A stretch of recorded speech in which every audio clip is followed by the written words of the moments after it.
years. This is the fastest spinner in figure skating history, Lucinda Roux of Switzerland, at the 1999 World Figure Skating Championships. She later revealed that spinning so fast gave her concussions. The Fanal Forest is a mystical and ancient laurel forest located in the northwest of Madeira.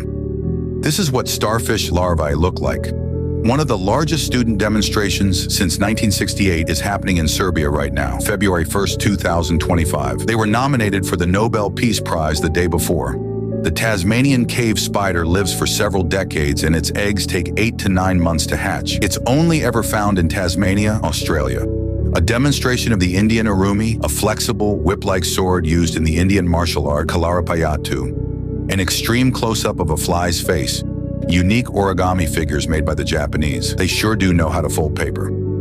The rival tower design of the Eiffel Tower named Sun Tower, designed by Jules Bordet, a famous architect during the time.